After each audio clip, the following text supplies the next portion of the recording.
Hello everyone, welcome back on my YouTube channel परीक्षा दर्पण।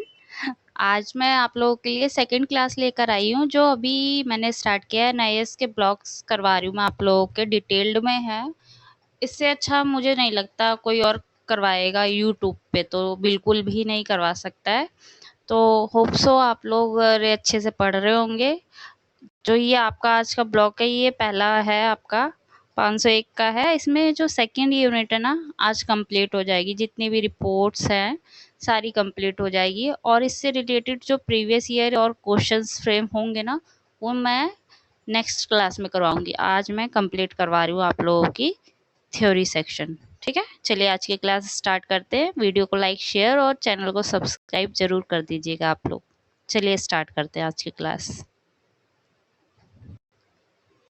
कल जो हमने करी थी वो मैकले की थी, और वुड डिस्पैच की थ्योरी हमने करी थी, उसकी रिपोर्ट के बारे में हमने पढ़ा था। आज जो तीसरी है वो है हंटर कमीशन, 1882 में आता है। इसको हम भारतीय शिक्षा आयोग भी कहते हैं। इस कमीशन को भारतीय शिक्षा आयोग भी कहा जाता है। इसका गठन जो है वो 1882 में किया गया था। उस टाइम पे जो गवर्नर जनरल थे हमारे भारत के, वो थे लॉर्ड रिपन, जिन्होंने हंटर कमीशन का गठन किया था। और जो हंटर कमीशन है ना, उसके अध्यक्ष जो बने थे वो सर विलियम हंटर बने थे, और इन्हीं के नाम पर ये हंटर कमीशन इसका नाम पड़ गया था। इस आयोग में जो सदस्य थे ना पूरे, वो 20 थे, और उसमें से जो 4 सदस्य हमारे भारतीय भी थे, इसीलिए इसे भारतीय शिक्षा आयोग भी कहा जाता है। टोटल 20 सदस्य थे, जिसमें से 4 भारतीय सदस्य हंटर कमीशन में शामिल थे। इसके बाद है, इसी भारतीय शिक्षा आयोग ने इंडियन एजुकेशन कमीशन भी कहा जाता है। मैंने बता दिया क्यों कहा जाता है, क्योंकि 20 में से 4 भारतीय भी थे, जिसकी वजह से इसको इंडियन एजुकेशन कमीशन कहा जाता है। और ये जो कमीशन था ना, इसने वुड डिस्पैच के लगभग 30 साल के बाद ये गठित बनाया गया था। 30 साल के बाद इसको बनाया गया था, क्योंकि उस टाइम पे जो प्री प्राइमरी एजुकेशन थी ना, वो काफ़ी ख़राब हो चुकी थी, ख़राब होती जा रही थी। उसके लिए ये हंटर कमीशन गठित किया गया था उस टाइम पे। इसके बाद है, इसके जो उद्देश्य थे, हंटर कमीशन के उद्देश्य क्या क्या थे, तो हम देखते हैं एक बार। इसमें हंटर कमीशन में प्राथमिक शिक्षा पर विशेष ध्यान दिया गया था। मैंने आप लोगों को कहा उस टाइम पे जो प्राइमरी एजुकेशन थी, वो उसकी स्थिति बहुत ज़्यादा ख़राब होती जा रही थी, तो इसमें सबसे ज़्यादा मेन फोकस था वो प्राइमरी एजुकेशन पे था। शिक्षा को इसने अधिक व्यवहारिक और जनसाधारण के लिए सुलभ बनाना। इसमें जो शिक्षा थी ना, उसको व्यवहारिक बनाया गया, रटने पे नहीं, मतलब व्यवहार में लाके सीखने के, उस पर अप्लाई करने के बेस पे बनाया गया, और जनसाधारण मतलब आम से आम लोगों तक शिक्षा पहुंच सके, उसके लिए इस हंटर कमीशन का उद्देश्य रखा गया था। इस आयोग की सिफारिशें क्या क्या थी, तो हम देखते हैं। प्राथमिक शिक्षा की जिम्मेदारी सरकार की बताई गई थी।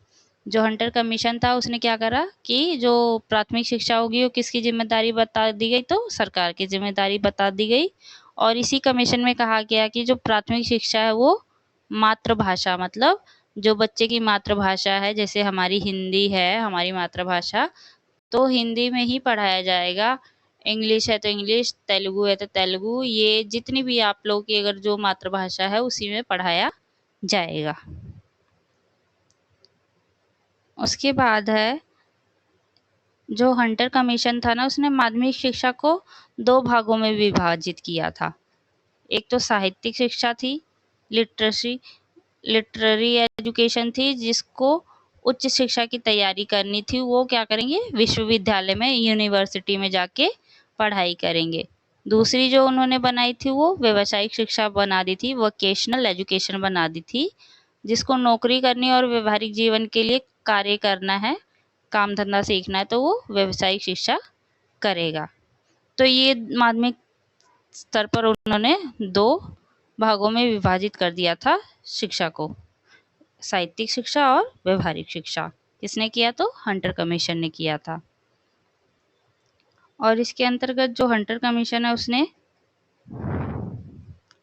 स्थानीय निकाय की भूमिका भी बताई है। स्थानीय निकाय की भूमिका भी बताई है कि जो प्राथमिक शिक्षा के प्रबंधन का दायित्व तो रहेगा ना, कि प्राथमिक शिक्षा का प्रबंधन कैसे करना, उसको कैसे इम्प्लीमेंट करना है, कैसे लागू करना है, तो ये सारे जो स्थानीय निकाय होते हैं, जिला बोर्ड हो गया, नगर पालिका हो गई, तालुका बोर्ड हो गया, तो उनको सौंपने पर जोर दिया था हंटर कमीशन ने, कि जो प्राथमिक शिक्षा है वो प्राथमिक स्तर पर, मतलब जो एकदम जिला बोर्ड हो गए, नगर पालिका है, उनको दे दिया जाए तो क्या पता बहुत अच्छे से ये सारी चीजें लागू हो सकती हैं। ग्रांट इन एड प्रणाली को इसने बढ़ावा दिया था। ये तो वुड डिस्पैच ने दिया था, लेकिन इसी प्रणाली को हंटर कमीशन ने भी क्या किया? बढ़ाया आगे की साइड। इसके बाद है हंटर कमीशन की उपलब्धियां या महत्व हम कह सकते हैं, तो क्या रही हैं? तो इसमें पहली बार व्यावसायिक शिक्षा के महत्व को बताया गया था और स्थानीय स्वशासन निकायों से जोड़ा गया था शिक्षा को, प्राथमिक शिक्षा को स्थानीय स्वशासन निकायों से जोड़ा गया और भारतीय जनता के बीच शिक्षा के प्रसार की नींव और मजबूत हुई। हंटर कमीशन के परिणाम स्वरूप जो हमारी शिक्षा है ना, वो भारतीय जनता तक मजबूत होती चली गई। ये आप लोगों का हंटर कमीशन था। इसमें से हंटर कमीशन कब गठित हुआ था? 1942 में हुआ, 82 में हुआ। किसने बुलाया था? किस गवर्नर जनरल के टाइम पे हुआ? लॉर्ड रिपन के टाइम पे हुआ। ये सारी बातें आप लोग बहुत ध्यान रखना, कौन सा गवर्नर था, कौन इसका अध्यक्ष था। इस हंटर कमीशन को हम भारतीय शिक्षा आयोग भी कहते हैं। क्यों? क्योंकि 20 में से 4 सदस्य भारतीय भी इसमें शामिल थे।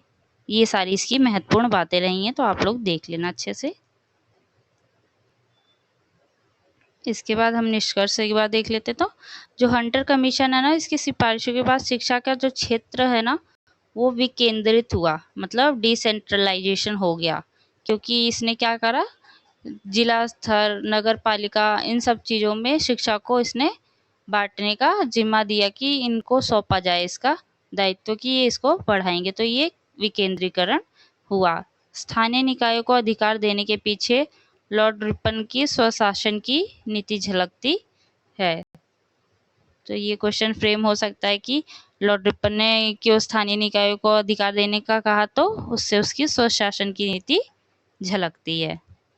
इस आयोग ने शिक्षा को पहली बार क्या किया? साहित्यिक और व्यावसायिक धारा में बांटा। इसने माध्यमिक शिक्षा को क्या किया था? साहित्यिक और व्यावसायिक धारा में बांट दिया था।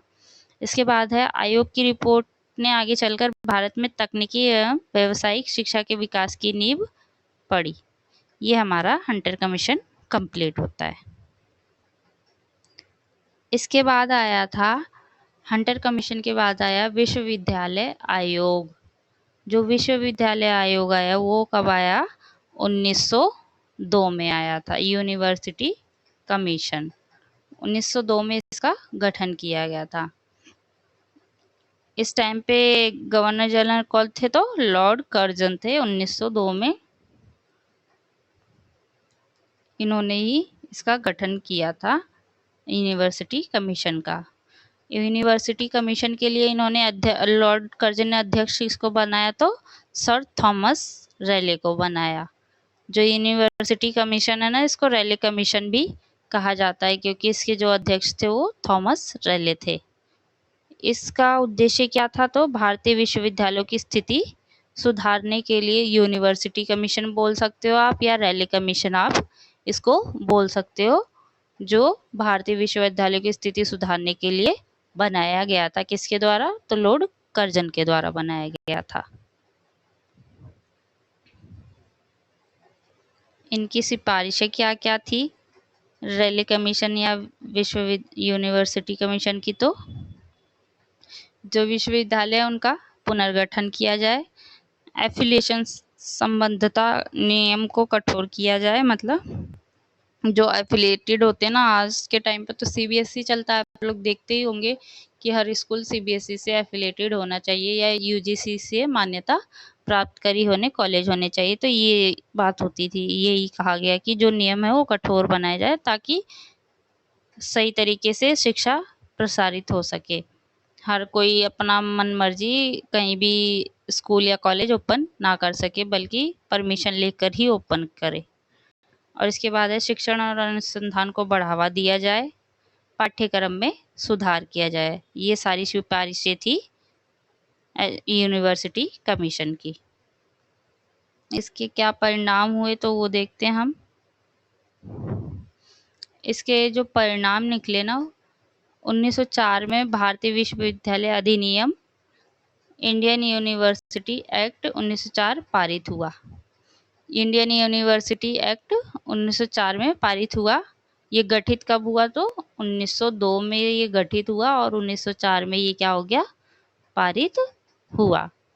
सर थॉमस रेले के अध्यक्षता में। किसने किया, लॉर्ड कर्जन ने किया। निष्कर्ष देखते हैं। लॉर्ड कर्जन ने शिक्षा पर कड़ा नियंत्रण रखने का प्रयास किया था। एफिलिएशन जरूरी होता और जल्दी मिलता नहीं है, तो अगर कोई भी लेगा तो उससे क्या होगा, सरकार को नियंत्रण मिल जाएगा कॉलेजेस पे। इस अधिनियम के बाद विश्वविद्यालयों में सरकार का हस्तक्षेप बढ़ गया था।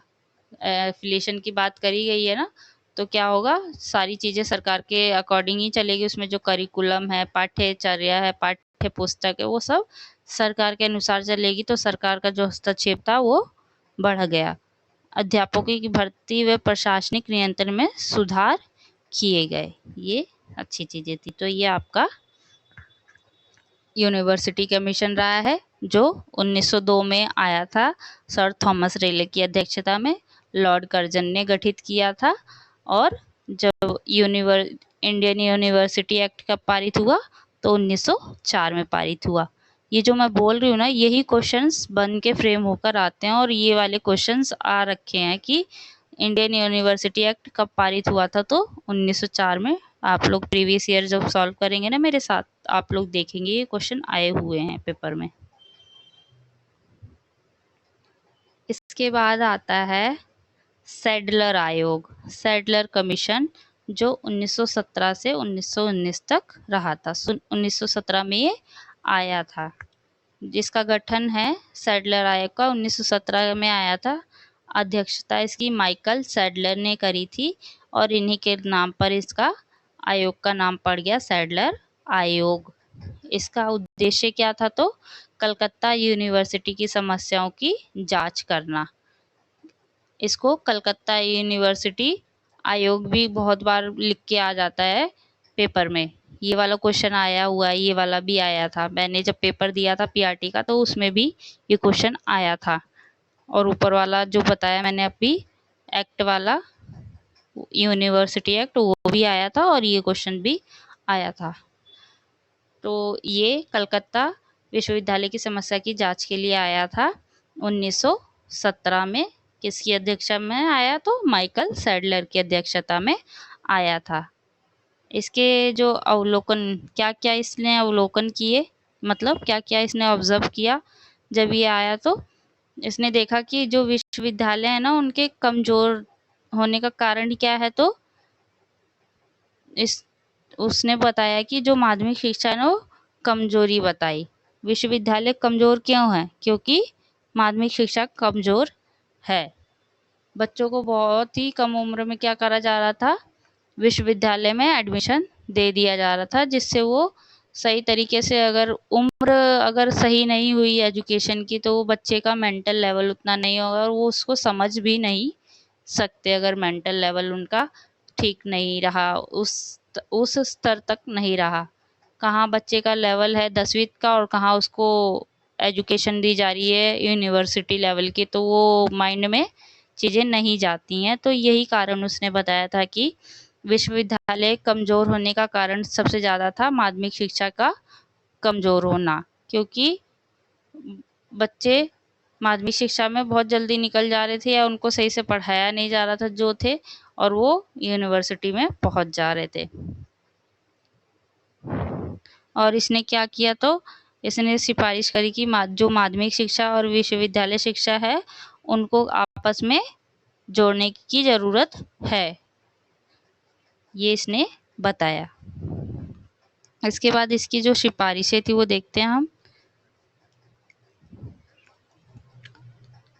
जो इसकी सिफारिश थी पहली वो थी विश्वविद्यालय शिक्षा को इंटरमीडिएट कॉलेज इंटर कॉलेज से अलग किया जाना चाहिए और माध्यमिक शिक्षा के साथ इसको जोड़ा जाना चाहिए। और इसने दूसरी सिफारिश करी कि माध्यमिक शिक्षा की गुणवत्ता में सुधार पर बल दिया जाना चाहिए। तीसरी इसकी सिफारिश थी विश्वविद्यालय का काम केवल शिक्षा अनुसंधान होना चाहिए, ना कि और चीज़ों में वो पढ़े। आज के टाइम पे देखते होंगे प्रचार करने के लिए ले जाते हैं, कहीं क्या ऐड करने के लिए ले लिया जाता है, कहीं पे कोई काम दे दिया जाता है, तो ये सारी चीज़ें नहीं होंगी। बस अनुसंधान और शिक्षा पर उनका ध्यान होना चाहिए। जो टीचर वहाँ पे वर्किंग है, जो डिपार्टमेंट, उनको शिक्षा अनुसंधान में लगे रहना चाहिए, ना कि कहीं यहाँ घुमाने ले जाओ, कभी इधर ले जाओ तो कभी उधर ले जाओ। इन कामों को नहीं करना चाहिए। जो इसकी चौथी सिफारिश थी वो थी महिला शिक्षा को बढ़ावा देने की आवश्यकता है। इसने भी महिला शिक्षा पर बल दिया था। जो पांचवी सिफारिश थी वो थी स्कूल शिक्षा के प्रबंधन के लिए एक board of secondary and intermediate education की स्थापना करना। ये मस्ट है कि इसकी ये सिफारिश बहुत महत्वपूर्ण मानी जाती है कि इसने कहा कि स्कूल की शिक्षा उसके प्रबंधन के लिए board of secondary and intermediate education की स्थापना की जाए, जो स्कूल शिक्षा का प्रबंधन नियंत्रण काबू रख सके। इसके बाद आता है जो सैडलर आयोग को, जो हमारा सैडलर आयोग है ना, उसको the Magna Carta of higher education in India कहा जाता है। Magna Carta of higher education in India कहा जाता है। क्यों? क्योंकि ये विश्वविद्यालय के लिए था। और इस रिपोर्ट में यही रिपोर्ट जो थी ना, आगे चलकर इंटरमीडिएट कॉलेज सिस्टम व महिला शिक्षा के विस्तार को बढ़ावा दिया। महिला शिक्षा को बढ़ावा और इंटरमीडिएट कॉलेज जो स्थापित हुए वो सैडलर आयोग के सिफारिश पे ही बनाए गए आगे चलकर। और इस रिपोर्ट के बाद अलीगढ़, ढाका और अन्य स्थानों पर शिक्षा में सुधार भी किए गए। तो ये आप लोगों का सैडलर आयोग था जो 1917 में आया था।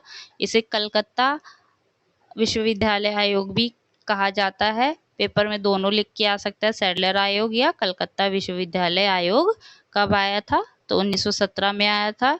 किस लिए आया था? तो विश्वविद्यालय यूनिवर्सिटी की जो कमियां थी उनको जांचने के लिए आया था, उसको दूर करने के लिए बनाया गया था। ये सारी बातें इसमें कही गई हैं।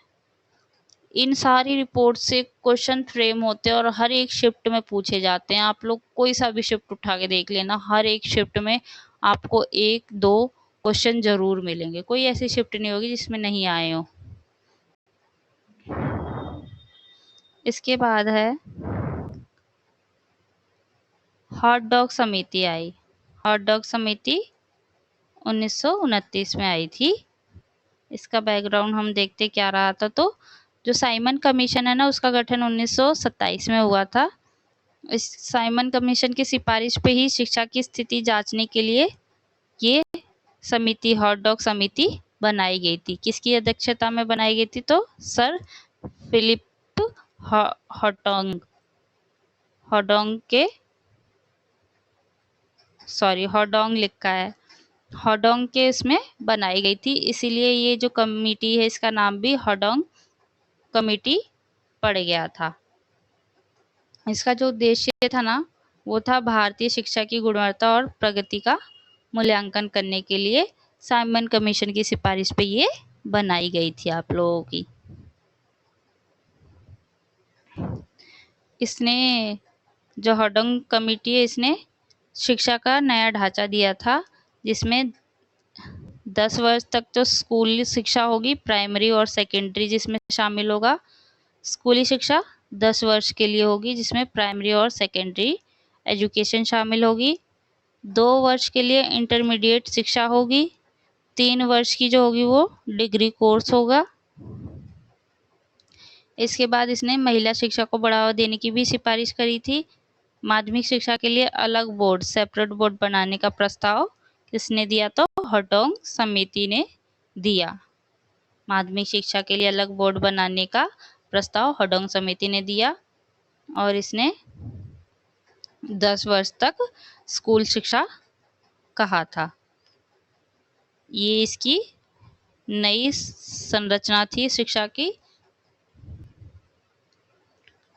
समिति ने क्या क्या निष्कर्ष ढूंढे तो वो हम एक बार पढ़ते हैं कि इसने बोला कि जो नामांकन है वो तो बढ़ रहा है, लेकिन क्या हो रहा है, गुणवत्ता में जो है वो कम हो रही है, घटती जा रही है।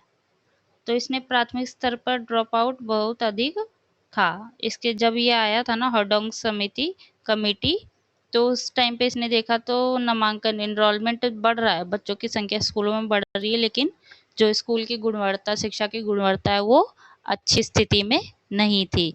और क्या होता जा रहा था, ड्रॉप आउट बढ़ता ही जा रहा था बच्चों का, और विद्यार्थियों को शिक्षा को माध्यम स्तर पर ही छोड़ देना आम बात थी। और विद्यार्थी क्या रहे थे कि वो मध्य स्तर पर जा रहे थे, मतलब आधी शिक्षा में जा रहे थे और उसके बीच में ही वो लोग शिक्षा को छोड़ दे रहे थे। अपनी स्कूली शिक्षा भी बच्चे उस टाइम पे पूरी नहीं कर रहे थे। शिक्षा का बोझ बढ़ रहा था, लेकिन उसका परिणाम संतोषजनक नहीं था। तो ये सारी जो निष्कर्ष हडोंग समिति ने निकाले और इनको दूर करने की उसने तरीके भी सजेस्ट किए, बताए। देखते हैं क्या रहे तो वो। इसने कहा हडोंग समिति ने कि जो प्राथमिक शिक्षा है उसमें संख्या बढ़ाने की बजाय हमें क्वांटिटी नहीं बढ़ानी चाहिए, बच्चे बहुत ज़्यादा नहीं बढ़ाने पे ध्यान देना चाहिए, बल्कि जो स्कूल है और स्कूल में जो शिक्षा दी जा रही है ना उसकी गुणवत्ता, क्वालिटी पर ध्यान हमें देना चाहिए, बजाय इसके कि स्कूल में बस बच्चे ही भरते जाएं, हम उनकी गुणवत्ता पर ध्यान ना दें। इसने वेस्टेज समय और संसाधनों की बर्बादी को रोका जाए। वेस्टेज मतलब समय और संसाधनों की बर्बादी को रोका जाए। उदाहरण के लिए हम देखते हैं कि विद्यार्थी का पूरी शिक्षा पूरी किए बिना बीच में ही पढ़ाई छोड़ देना क्या कहलाता है? वेस्टेज कहलाता है। इसके बाद है स्टैग्नेशन। कक्षा में बार बार रुकना या फेल होना क्या कहलाता है? स्टैग्नेशन कहलाता है, को कम किया जाए। ये वेस्टेज, ये वाला पॉइंट और ये वाला पॉइंट माइंड में बहुत अच्छे से फिट कर लेना इस वाले हडोंग समिति का। तो क्योंकि ये जो एग्जाम्पल दिया है ना मैंने आप लोगों को, इसी तरीके से कोई और एग्जाम्पल दे के आप लोगों को पूछ लेगा वेस्टेज है या स्टेग्नेशन है, तो आपको ऑप्शन में ध्यान से देखना पड़ेगा। दोनों का ही पूछा जाता है और लास्ट टाइम भी पूछा गया था। मैंने अभी रिसेंट में ही कोई एग्ज़ाम दिया है, उसमें भी ये पूछा गया था। तो बहुत अच्छे से आप लोग इसको अपने माइंड में बैठा लेना, वेस्टेज क्या होता है और स्टेग्नेशन क्या होता है। इसके बाद इसने प्राथमिक शिक्षा का पूर्णन कंप्लीशन सुनिश्चित किया जाए, मतलब हर बच्चा अपनी पढ़ाई बीच में ना छोड़े, बल्कि उसको पूरी कंप्लीट कर के ही जाए स्कूल से। इस चीज़ पर इसने फोकस किया। इसके बाद हम देखते हैं कि जो हडोंग समिति थी, इसे शिक्षा की जो हडोंग समिति है इसको शिक्षा के क्षेत्र में गुणवत्ता सुधार समिति भी कहा जाता है। क्यों कहा जाता है? क्योंकि हमने ऊपर पढ़ लिया कि उसने बच्चों की संख्या बढ़ाने से ज़्यादा गुणवत्ता पर ध्यान दिया। स्कूल के बच्चों का वेस्टेज और स्टैग्नेशन को किस तरीके से काबू पाया जाए, नियंत्रण में पाया जाए, इस चीज़ों के लिए उसने उपाय सुझाव भी बताए। तो ये इसलिए इसको गुणवत्ता सुधार समिति भी कहा जाता है। और इसी समिति ने पहली बार क्वांटिटी बनाम क्वालिटी की बहस को सामने लाया था। ये वाले पॉइंट्स बहुत इम्पॉर्टेंट हैं, इनसे ही क्वेश्चन फ्रेम हो जाते हैं, तो आप लोग अच्छे से करना। समिति ने व्यावसायिक एवं तकनीकी शिक्षा पर भी जोर दिया था। भारतीय शिक्षा व्यवस्था में ये पहला प्रयास था जिसमें ड्रॉप आउट और स्टैग्नेशन जैसे मुद्दे पर गंभीर चर्चा हुई। तो ये सारी हडोंग समिति से इम्पोर्टेंट है। ये शीट तो बहुत ही इम्पोर्टेंट है भाई, और इसमें स्टेग्नेशन और वेस्टेज वाला पॉइंट भी बहुत इम्पोर्टेंट है और पूछा जाता है, और ये वाली शीट से क्वेश्चंस पूछा जाता है बस। इसके बाद ये सप्रू समिति है। अभी तक तो मैंने इससे एक भी क्वेश्चंस देखे नहीं है एग्ज़ाम में आपके पीआरटी में, तो इतनी इम्पोर्टेंट नहीं है, बट फिर भी आपके एनआईएस में है तो आप लोगों को पता होनी चाहिए। ये जो सप्रू समिति है ना, ये 1934 में उत्तर प्रदेश में, उत्तर यूपी में बनाई गई थी। यूपी सरकार है ना, उसके द्वारा बनाई गई थी। इसमें जो अध्यक्ष चुने गए थे वो सर तेज बहादुर सप्रू को चुना गया था। 1930 के दशक में शिक्षित बेरोजगारी एक बड़ी समस्या बन गई थी। जो शिक्षित बेरोजगारी थे, शिक्षित लोग थे, वो भी क्या थे, बेरोजगार बैठे थे, तो इसलिए वहाँ पे बेरोजगारी, शिक्षित बेरोजगारी बहुत ज़्यादा होती जा रही थी। इसलिए यूपी सरकार ने वहाँ पे सर तेज बहादुर सप्रू की अध्यक्षता में समिति का गठन किया गया, जिसका नाम ही सप्रू समिति बन गया। इस समिति का उद्देश्य क्या था, तो बेरोजगारी और शिक्षा व्यवस्था के बीच संबंधों की जांच करना इसका उद्देश्य था। इसके महत्वपूर्ण बिंदु रहे थे, इसने पहली बार ड्रॉप आउट और स्टेग्नेशन जैसी समस्याओं को उजागर किया। इससे ज़्यादा हमारी उसमें हॉटडॉग समिति से पूछा जाता है। और इस समिति ने यह भी बताया कि शिक्षा केवल डिग्री प्रदान करने वाली ना होकर व्यवहारिक और व्यावसायिक कौशल पर आधारित होनी चाहिए। क्यों? क्योंकि शिक्षित बेरोजगारी बढ़ रही थी, इसलिए इस समिति ने कहा कि हमारी जो शिक्षा है वो व्यवहारिक और व्यावसायिक कौशल पर आधारित होनी चाहिए, ना कि डिग्री कॉलेज, मतलब डिग्री ले ले और किसी काम का नहीं आया और वो शिक्षित तो है लेकिन बेरोजगार बैठा है, जो आज भी हम देखते हैं और देख ही रहे हैं। कितने कितने एग्जाम्स देते रहते हैं, हमारे पास क्वालिफिकेशंस है लेकिन जॉब नहीं मिल रही है। कहीं प्राइवेट सेक्टर में जाते हैं तो प्राइवेट सेक्टर आप लोग सबको पता है किस लेवल की सैलरी प्रोवाइड करते हैं या देते हैं वो लोग। तो ये वाली चीज़ें हमेशा ही मुझे लग रहा है बनी रही हैं और आज भी हैं। इसके बाद आई थी, इस समिति से भी इतने क्वेश्चंस नहीं आए। ये 2 समितियां हैं जिनसे क्वेश्चन नहीं आए, लेकिन जिक्र हो रखा है तो आप लोग कहीं ना कहीं थोड़ा बहुत इससे रिलेटेड अपने माइंड में ज़रूर रखना। अबॉट वुड रिपोर्ट, ये रिपोर्ट जो आई थी वो 1937 में आई थी। इसमें भारत शासन अधिनियम जो था 1935 के बाद शिक्षा प्रांतीय विषय बन गई थी। जो हमारी शिक्षा है वो प्रांतीय विषय बन गई थी, भारत शासन अधिनियम जो 1935 था उसके बाद। इसमें ब्रिटिश सरकार ने व्यावसायिक शिक्षा पर जोर देने हेतु अबॉट और वुड नामक विशेषज्ञों को भारत भेजा था। किसने भेजा था? तो ब्रिटिश सरकार ने ही शिक्षा पर जोर देने के लिए अबॉट वुड को भारत भेजा था। ये दोनों विशेषज्ञ थे, अंग्रेज विशेषज्ञ थे, जो भारतीय शिक्षा का अवलोकन करके देखना चाहते थे क्या चीज़ें हैं और क्या नहीं है। इसकी मुख्य सिफारिशें क्या थी? तो सामान्य शिक्षा और व्यावसायिक शिक्षा को समांतर धाराओं में चलाना। ये जो समिति थी ना, इसने कहा कि जो सामान्य शिक्षा है, नॉर्मल जो एजुकेशन है, और जो व्यावसायिक शिक्षा है, उनको सामान्य रूप से समांतर चलाया जाए। इधर भी ये साथ साथ में, मतलब सामान्य शिक्षा भी चल रही है तो उसके साथ साथ व्यावसायिक शिक्षा भी दी जानी चाहिए, चलाई जानी चाहिए।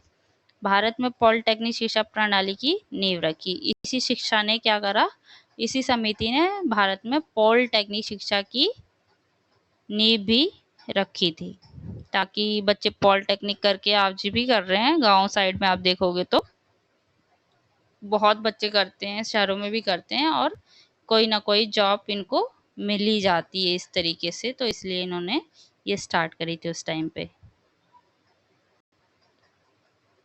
इस रिपोर्ट से क्या हुआ, तो तकनीकी शिक्षा व कौशल आधारित शिक्षा को औपचारिक रूप से बढ़ावा मिला था इसमें। यही रिपोर्ट आगे चलकर भारत में आईटीआई, इंडस्ट्रियल ट्रेनिंग इंस्टीट्यूट और पॉलिटेक्निक कॉलेजों की स्थापना की प्रेरणा बनी थी। यही अबॉट और वुड वाली समिति। देन उसके बाद इस समिति से भी बहुत इम्पोर्टेंट क्वेश्चंस बनते हैं और आते ही आते हैं क्वेश्चंस इसमें से।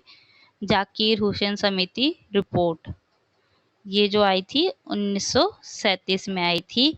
इसको और नामों से भी जाना जाता है, नाम लिख सकते हैं इसको, वर्धा सम्मेलन कहा जाता है, बेसिक एजुकेशन का इसको बोला जाता है, और नई तालीम भी इसे ही कहा जाता है। तो इसके अलग अलग नाम करके पूछ लिए जाते हैं पेपर में, लेकिन ये सारी किसी इसी जाकिर हुसैन समिति से ही जुड़ी हैं सारी। देखते हैं हम इसमें क्या हुआ था। तो जो वर्धा नाम का स्थान है ना, वहाँ पे राष्ट्रीय शिक्षा सम्मेलन हुआ था 1937 में। तो महात्मा गांधी की अध्यक्षता में राष्ट्रीय शिक्षा की रूपरेखा तैयार की गई थी। और जो ये सम्मेलन हुआ था ना, इसमें महात्मा गांधी गए थे, लेकिन इसकी जो अध्यक्षता की थी वो जाकिर हुसैन ने की थी। गांधी जी की अध्यक्षता में जो वहाँ पे शिक्षा थी ना, उसकी रूपरेखा तैयार की थी। सारी चीज़ें और सारी बातें इसमें गांधी जी की ही थी। बस इस रिपोर्ट का नाम जाकिर हुसैन समिति रिपोर्ट डाला गया था, क्योंकि वो इसके अध्यक्ष थे। अध्यक्ष थे डॉक्टर जाकिर हुसैन। इसके मुख्य बिंदु क्या थे Wardha scheme of basic education के? तो देखिए, मैंने बोला ना, इस तरीके से भी इसको बोल दिया जाता है, जाकिर हुसैन समिति बोल देंगे, Wardha scheme of basic education. तो ये अलग अलग नामों से बोली जाती है। इसके मुख्य बिंदु थे कि गांधी जी ने कहा जो शिक्षा दी जाएगी ना, वो मातृभाषा में बच्चों को दी जाएगी, ना कि उनकी दूसरी भाषाओं में। जो उनकी मातृभाषा उसी में दी जाएगी, क्योंकि बच्चे उसी से भावनात्मक लगाव रखते हैं और उसी से वो बहुत अच्छे से सीख सकते हैं। इन्होंने शिक्षा को उत्पादक कार्य, क्राफ्ट बेस्ड एजुकेशन से जोड़ा जाए। गांधी जी का ये कहना था कि बच्चों को शिल्प कार्य सिखाए जाएं, ताकि वो उसको करके अपना जीवन यापन भी सही तरीके से कर सकें। ये नहीं है कि बस नॉर्मल एजुकेशन लेते जाएं और कुछ उनको आए ना, बल्कि ऐसी चीज़ें सिखाई जाए कि जिससे उनका आगे चलकर जीवन कौशल भी अच्छा चल सके, वो अपना जीवन यापन कर सकें। ऐसी चीज़ें सिखाई जाएं शिक्षा में। इसमें बोला गया, और गांधी जी ने कहा था निःशुल्क और अनिवार्य शिक्षा दी जाएगी कम से कम 7 वर्ष तक बच्चों को, 6 से 14 साल तक। 6 से 14 साल तक, इसमें भी यही उम्र थी, 6 से 14 साल बच्चों को निःशुल्क और अनिवार्य शिक्षा दी जाएगी, और कम से कम 7 वर्ष तक दी जाएगी। और इसके द्वारा गांधी जी ने कहा कि जो शिक्षा है ना, वो बच्चों का सर्वांगीण विकास करे, शारीरिक, मानसिक, नैतिक, सामाजिक पर आधारित हो उनकी शिक्षा बच्चों की। और शिक्षा मेनली मैंने कहा ना, क्राफ्ट बेस्ड, शिल्प बेस्ड होनी चाहिए। शिल्प पे आधारित शिक्षा देने पर गांधी जी ने समर्थन दिया था। तो उनका यही बस कहना था कि इससे बच्चे स्वावलंबन और आत्मनिर्भर हो सकते हैं, अगर उनको कोई शिल्प आता, उनको कोई कार्य आता है तो। और उन्होंने क्या कहा, 3R भी दिया था। 3R मतलब हैंड, हार्ट। ये जो 3H है ना, ये गांधी जी ने दिया था। गांधी जी ने ही दिया था, इसी में दिया था कि जो शिक्षा है ना, जो शिक्षा होती है वो 3H पर होनी चाहिए। 3H का मतलब होता है हैंड, हाथ होना चाहिए, हैंड, हृदय मतलब हार्ट, एक मिनट,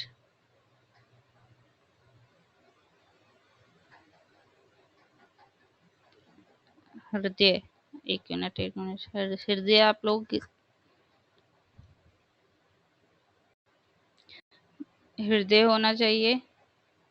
इस पे मतलब ये थोड़ा सा यहाँ पे हो नहीं पा रहा, तो इसमें भी हृदय, हाथ और मस्तिष्क। मस्तिष्क मतलब हेड। इंग्लिश में तो 3H आ जाते हैं, लेकिन हिंदी में इस तरीके से आते हैं, हैंड, हार्ट और हेड। इस पर जो शिक्षा है पूरी बच्चों की होनी चाहिए, गांधी जी ने कहा था। इसी में कहा था, नई तालीम में ही।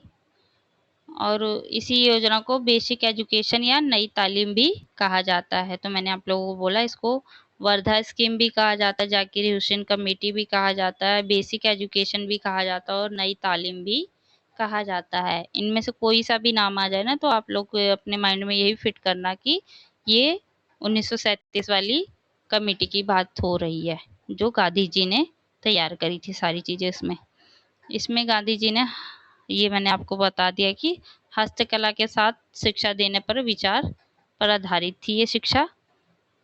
और शिक्षा का जो आधार था वो earn while you learn, Gandhi ji का कहना था जो शिक्षा का आधार होना चाहिए वो अर्न व्हाइल यू लर्न होना चाहिए, पढ़ते हुए कमाना होना चाहिए, सिद्धांत पर ये आधारित थी। बच्चा, आप लोगों ने देखा होगा अगर कोई बच्चा क्राफ्ट, कोई डॉल डॉल हो गया, गुड़िया ही हो गया, बहुत अच्छे से सजा लिया या कुछ मिट्टी के बर्तन बना लिए और उसकी क्या कर दी, प्रदर्शनी लगा दिया, कोई ऐसा स्कूल में कोई प्रोग्राम ऑर्गेनाइज कर दिया, वहाँ पे बच्चों का वो शो पीस देख सजा दिया गया और पेरेंट्स को भी बुलाया गया है, आसपास के लोगों को बुलाया गया है। तो अगर उनको वो डॉल पसंद आ जाए या वो मिट्टी का खिलौना जो बनाया है बच्चे ने वो पसंद आए तो वो उसको खरीद सकते हैं। इससे क्या होगा, बच्चा बनाना तो सीख रहा है, बना के वो उसको दिखा रहा है सबको और उसको बेच के क्या आ रहा है, उसके पास पैसा भी आ रहा है। तो वो अर्न व्हाइल यू लर्न का कॉन्सेप्ट हो जाता है और ये गांधी जी ने ही नई तालीम शिक्षा में दिया था। इसके बाद है यह योजना भारतीय परिप्रेक्ष्य से बनी पहली शिक्षा दर्शन थी। ये जो योजना थी ना 1937 वाली, ये पहली भारतीय परिप्रेक्ष्य से बनी थी, मतलब इसमें सारे ही भारतीय थे और उनके अनुसार ये शिक्षा बनी थी, जिसमें गांधी जी ने महत्वपूर्ण भूमिका सबसे ज़्यादा गांधी जी की ही थी। इसके बाद था जो हमारा संविधान का अनुच्छेद 45 है ना, 6 से 14 वर्ष तक निःशुल्क और अनिवार्य शिक्षा मिलती है, जिसके तहत उसकी नींव रखी थी हमारे 1937 वाली कमेटी ने ही। अनुच्छेद 45 में ही गांधी जी ने ही कहा था कि 6 से 14 वर्ष तक बच्चों को निःशुल्क और अनिवार्य शिक्षा दी जानी चाहिए, जिसको अनुच्छेद 45 में शामिल किया गया था उस टाइम पे। अब तो ये अनुच्छेद 21 ए में आ गया है, इसमें संविधान में संशोधन हो के और ये चेंज हो गया, लेकिन पहले के टाइम पे यही था। और आज भी पीआरटी में मैंने क्वेश्चन पेपर में देखा है कि ये वाला ऑप्शन आया था कि 45 में क्या है, 6 से 14 वर्ष, ऑप्शन ऐसे ऐसे बना दिए थे, तो ये ऑप्शन करेक्ट था कि 6 से 14 वर्ष बच्चों को निःशुल्क शिक्षा दी जाती है इसमें। इससे और इसने आगे चलकर कार्य अनुभव वर्क एक्सपीरियंस कार्यक्रम आधार प्रदान किया है इस कमेटी ने। इसके बाद है इसे Wardha scheme of basic education या नई तालीम योजना भी कहा जाता है। वही बात है, रिपीट है इसमें, फिर से मैंने लिख दी थी कि अलग अलग नामों से जाना जाता है। इतनी बार मैंने इसीलिए लिखी है ताकि आप लोगों के दिमाग में मेरे साथ पढ़ते पढ़ते ही फिट हो जाए, तो ये नाम इसका बोला जाता है। इसके बाद है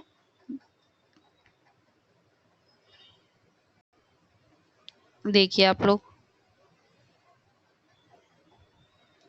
गांधी जी का कहना था कि शिक्षा जो है ना केवल बौद्धिक मस्तिष्क स्तर मतलब मेंटल लेवल पर ही नहीं होनी चाहिए, हमारे ब्रेन लेवल पे ही सिर्फ नहीं होनी चाहिए, बल्कि हस्तकला और जीवन प्रयोगी कौशल से जुड़ी हो, जो मैंने ये लाइन आपको ऊपर ही समझा दी थी। और स्वतंत्रता के बाद 1964 और 66 कोठारी शिक्षा आयोग ने भी इस योजना के कई सिद्धांतों को दोहराया है। जो 1937 की हमारी ये वर्धा समिति है ना, कमेटी है या जाकिर हुसैन रिपोर्ट है, इसमें से बहुत सारी चीज़ें जो कोठारी आयोग जिसके बारे में हम आगे चल के पढ़ेंगे उसमें भी अपनाया गया है। मतलब इसी कमेटी से इसने कोठारी आयोग ने भी बहुत सारी चीज़ें अपने आयोग में डाली थी। तो ये सारी बातें ना कहीं सेम सेम चलती रहेंगी, आगे वाली जो पॉलिसीज़ हम देखेंगे। तो ये आपकी 1937 की रही है, ये बहुत इम्पोर्टेंट है, मैं आप लोगों को फिर से कह रही हूँ, बहुत इम्पोर्टेंट है, इसको अच्छे से कर लेना। रिपीट करके देखना हो, नोट्स बना के देखना हो तो ज़रूर बना के आप लोग देख लेना, इसमें से बहुत क्वेश्चंस आएंगे आप लोगों के। देन उसके बाद आया सर्जेंट रिपोर्ट, ये आई थी 1944 में। सर्जेंट प्लान जो था प्रेजेंट किया गया था by central advisory board of education, जिसे कैब CABE कैब कहा जाता था उस टाइम पे। तो उसने क्या किया था, सर्जेंट रिपोर्ट प्रेजेंट करी थी। इसकी जो पृष्ठभूमि हम देखते हैं, मतलब क्या चीज़ें, क्या किस वजह से ये रही थी, तो सेकेंड वर्ल्ड वॉर चल रहा था, द्वितीय विश्व युद्ध जो चल रहा था। तो उसके बाद जो सेंट्रल एडवाइजरी बोर्ड था ना, उसने सर्जेंट प्लान 1944 उसी टाइम पर इसने सर्जेंट प्लान 1944 को प्रस्तुत किया। क्यों किया था, तो इसका मेन फोकस जो था, मेन एम, उद्देश्य कह लो आप, तो भारत में एकीकृत और सार्वभौमिक शिक्षा प्रणाली विकसित करने के लिए सर्जेंट आयोग को कैब लेकर आया था। किस लिए, एकीकृत और सार्वभौमिक शिक्षा प्रणाली विकसित करने हेतु सर्जेंट आयोग रिपोर्ट आई थी। और यह योजना अत्यधिक महत्वाकांक्षी मानी गई थी। क्या थी, महत्वाकांक्षी, मतलब इसमें बहुत सारी आकांक्षाएं ऐसी थी कि जो पूरी होनी चाहिए थी। आगे पढ़ते हैं, फिर हम देखते हैं क्या चीजें थी। जो सर्जेंट आयोग था ना, उसने शिक्षा की संरचना दी थी, एजुकेशन स्ट्रक्चर दिया था। पहली बार प्री प्राइमरी की बात हुई थी इसी में, जो 3 से 6 वर्ष की आयु के बच्चों के लिए थी। प्री प्राइमरी एजुकेशन सर्जेंट आयोग में करी गई थी। उसके बाद प्राइमरी एजुकेशन जो थी वो 6 से 14 साल के बच्चों के लिए थी। हायर एजुकेशन जो थी, उच्च शिक्षा जो थी, वो थी 11 से 17 वर्ष के बच्चों के लिए। देन उसके बाद जो थी यूनिवर्सिटी एजुकेशन जो था, वो 3 वर्षीय डिग्री कोर्स था। मतलब विश्वविद्यालय शिक्षा जो होगी वो 3 वर्ष की डिग्री कोर्स में होगी। इसी आयोग ने अडल्ट एजुकेशन, वयस्क शिक्षा पर भी जोर दिया था, निरक्षरों को साक्षर बनाने हेतु।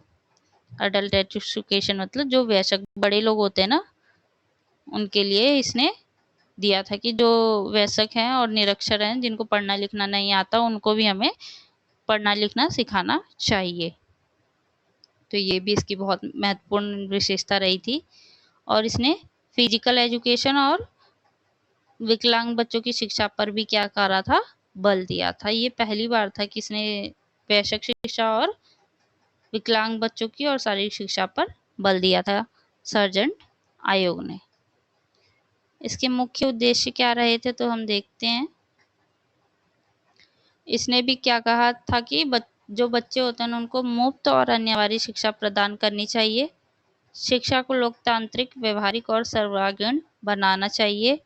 भारतीय समाज में समान अवसरों की व्यवस्था करना, सभी के लिए समान, चाहे वो उच्च जाति का हो, नीच जाति का हो, अपर कास्ट हो, लोअर कास्ट हो, सबके लिए समान अवसर होने चाहिए। चाहे वो वयस्क हो, चाहे वो बच्चा हो, सबको साक्षर होने का अधिकार होना चाहिए। इस चीज को इसने कहा।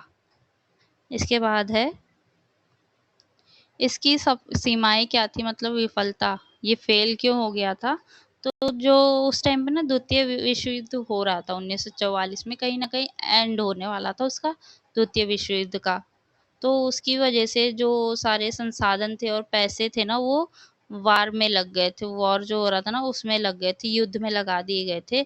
तो पैसों की कमी हो गई थी, जिसकी वजह से ना ये अच्छा तो था, बहुत सारी आपने ऊपर देखी, बहुत अच्छी चीजें थी इसमें, लेकिन ये पूरी नहीं हो पाई, क्योंकि जो चल रहा था युद्ध, उसमें पैसे लग चुके थे और आर्थिक संकट क्या हो गया था, पैदा हो चुका था।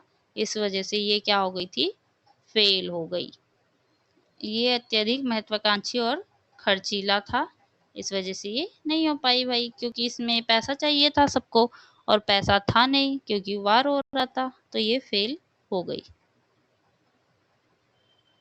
इसका महत्व क्या रहा था सर्जेंट आयोग का, तो ये योजना पूर्ण रूप से लागू नहीं हो सकी थी, बता दिया, क्योंकि इसने भविष्य की नीतियों पर गहरा प्रभाव डाला। लेकिन क्या हुआ, इस जो हमारी भविष्य में नीतियां बनी, उस पे सर्जेंट आयोग का बहुत बड़ा प्रभाव हमें देखने को मिलता है। जो आज के टाइम पे हमारा है ना सार्वभौमिक प्राथमिक शिक्षा यूनिवर्सल प्राइमरी एजुकेशन और आरटीआई एक्ट जो 2009 है या और भी एजुकेशंस है कि प्राइमरी एजुकेशन डीपीएससी जो आज के ईसीसी जो early education early childhood education जो दी जाती है, ये सारी बातें जो सेडलर आयोग में करी गई थी वो आज की एजुकेशन में हमें देखने को मिल रही हैं। कितना फोकस किया जा रहा है, केवीएस हो, एनवीएस हो, DSSS भी हो, सब में क्या करी जा रही हैं, इसकी बातें कहीं ना कहीं हमें देखने को मिल रही हैं। तो इस वजह से ये बहुत ही इम्पोर्टेंट रही है। मैंने आज ये आपका लास्ट था, यूनिट आप लोगों की कंप्लीट हो गई है। एक बार हम पढ़ लेते हैं। और जो सर्जेंट आयोग था ना, इस रिपोर्ट को post war educational development plan भी कहा जाता है। ये बहुत इंपॉर्टेंट लाइन है, क्वेश्चंस बन सकता है, इससे फ्रेम हो सकता है। तो ये कहा जाता है इसको। इसे सर जॉन सर्जेंट तब शिक्षा सलाहकार थे, इन्होंने नाम पर जाना जाता है। जो सर्जेंट आयोग है, सर जॉन सर्जेंट के नाम पे ही सर्जेंट आयोग इसका नाम पड़ गया था।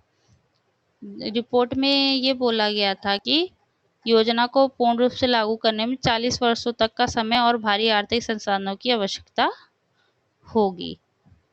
इस जो सर्जेंट आयोग है ना, इसको blueprint of Indian education after independence भी कहा जाता है। तो ये और कौन थे? सर जॉन सर्जेंट थे। कितना समय? 40 वर्ष का समय पूर्ण लग सकता है और आर्थिक संसाधनों की आवश्यकता होगी, ये इन्होंने कहा था।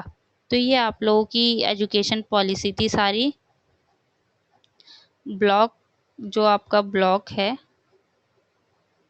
ब्लॉक 501 है, उसमें यूनिट नंबर 2 जो है कंप्लीट हो गया है पूरा। कंप्लीटेड हो मतलब कंप्लीट हो गया पूरा पूरा पूरा कंप्लीट हो गया आप लोग का। अच्छे से एक बार ये सारी जितनी भी मैंने रिपोर्ट्स करवाई है ना, मैंने पॉइंट पॉइंट लिख लिख के टाइप करके आप लोगों के लिए अगेन ये सारी अच्छे से करा है, ताकि आप लोगों को कोई इशू ना हो राइटिंग में। मेरी हैंड राइटिंग में मैं हैंड से लिखती हूँ, देन उसके बाद इसको टाइप करके इस फॉर्मेट में लेकर आती हूँ, ताकि आप लोग अच्छे से समझ सको। तो प्लीज़ अपना टाइम वेस्ट मत करिए, अच्छे से करिए। मैंने भी यही सारी चीज़ें पढ़ी थी और मैंने भी 100 में से सेकंड पार्ट जो था बी पार्ट में से, जो बी पार्ट हमारा 100 नंबर का आता है, उसमें मैंने 87.66 स्कोर किया था। मैं वही पढ़ा रही हूँ जो मैंने पढ़ा था और सब कुछ आया था।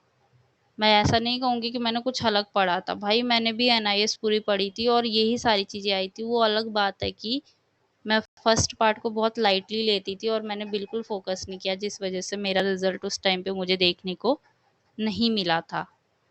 तो आप लोग जो मैं करवा रही हूँ ना, आप लोग उसको अच्छे से, आज मैंने करवा दिया है, 2 से 3 बार अच्छे से रिवीजन कर लोगे ना आप लोग, चाहे वीडियो को 2x पे देख लो, जल्दी जल्दी क्लियर हो जाएंगे। नोट्स बना रहे हो तो नोट्स बना लो, जैसे जैसे मैंने सारे नोट्स A to Z बहुत अच्छे से इसमें पढ़ाया है, तो इसमें से देख के बना लो। नहीं तो वीडियो को पॉज कर करके पढ़ लो, जैसे पॉसिबल हो सकता है वैसे पढ़ो, किसी भी तरीके से पढ़ो, लेकिन पढ़ो बहुत अच्छे से। मैंने सारी चीज़ें इसमें प्रोवाइड करी हैं, इससे बाहर नहीं आएंगे क्वेश्चंस, मैं इतना कह सकती हूँ। जितना पढ़ा रही हूँ उतना इनफ है, इससे ज़्यादा DSSB में मतलब आपकी इस लाइनों से बाहर क्वेश्चन बनेंगे ही नहीं। अगर कोई लाइन आएगी तो इन्हीं PDFs में से, इन स्लाइड्स में से बनेंगे, इससे ज़्यादा नहीं आएगा। ये रिपोर्ट बहुत इंपॉर्टेंट है, हर एक शिफ्ट में क्वेश्चन पूछा जाता है, तो आप लोग कर लीजिएगा। चैनल को ज़्यादा से ज़्यादा सब्सक्राइब करिए और शेयर करिए लोगों में, वीडियो को लाइक करिए। कोई भी इशू हो, कोई क्वेश्चन हो, कमेंट करिए, मैं आप लोगों को डेफिनेटली आंसर दूंगी अगर आपका जेन्युइन क्वेश्चन होगा। Thank you.